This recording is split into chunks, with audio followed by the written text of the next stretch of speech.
Öncelikle 3 ayların manevi iklimine ulaşmanın mutluluğunu yaşıyoruz. İnşallah cumartesi günü 3 aylar dediğimiz Recep ayının ilk gününü idrak edeceğiz. Önümüzdeki hafta Perşembeyi Cuma'ya bağlayan gece de 3 aylar içerisinde idrak edeceğimiz mübarek gecelerin ilk kandili, Regaib kandilini idrak edeceğiz. Öncelikle Rabbimize hamd ediyoruz. Bizleri böyle rahmet, mağfiret, bereket ayına eriştiriyor. Her türlü güzelliğin öncüsü, rehberi Efendimiz Aleyhisselatü Vesselam'a salatü selam gönderiyoruz. Bu vesileyle Gazi şehrimizin, bütün hemşehrilerimizin, bütün İslam aleminin 3 aylarını, Regaib kandilini tebrik ediyorum. Cenab-ı Hak nice güzelliklere, nice hayırlara, nice bereketlere vesile eylesin inşallah diyorum. Elbette ömrümüzün her anı kıymetlidir. Bir mümin olarak biz ömrümüzün her anını iyiliklerle, salih amellerle, takvalı yaşayacağımız bir amelle hayatımızı doldurmakla mükellefiz. Ama Cenab-ı Hakk'ın bazı zaman dilimleri var ki rahmetini, mağfiretini adeta sağanak sağanak yağdırdığı, kullarına özel ikram olarak takdim ettiği zaman dilimleri vardır. İşte bu zaman dilimlerinden biridir mübarek 3 aylar.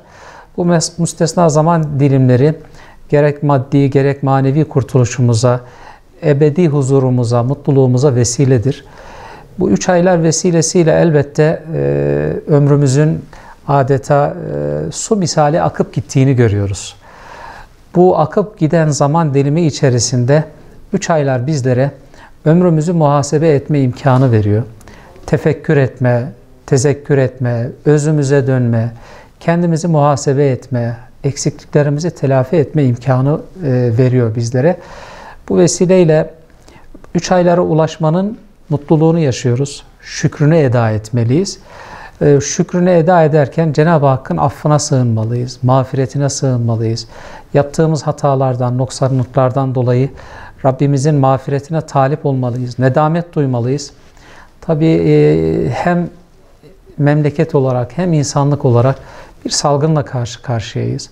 Bu salgınla karşı karşıya kaldığımız şu günlerde Rabbimize bir miktar daha yönelerek, onun affına, mağfiretine sığınarak, üzerimizden geçen bu sıkıntılı dönemin bir an önce gitmesini, yeniden camilerde omuz omuza saf olmamızı, komşuluk ilişkilerimizi yeniden o sıcaklığıyla tesis etmemizi, eğitim yuvalarına yavrularımızın o heyecanla, coşkuyla dönmemizi Cenab-ı Hak'tan niyaz edelim. Niyaz edelim ki kalbimiz bir miktar daha yumuşasın. Bu mübarek aylar hürmetine cömertliği kuşanalım. Bu mübarek 3 aylar hürmetine yeniden nefsimizi her türlü kötülüklerden, her türlü masiyadan uzak tutalım.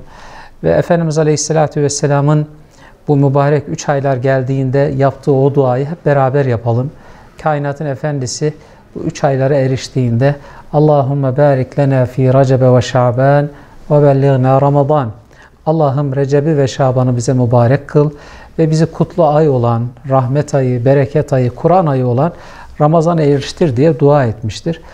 Dolayısıyla aslında kapısına geldiğimiz Recep'in o ilk günü bize Ramazan'ı haber veriyor. Bize Kur'an ayını haber veriyor.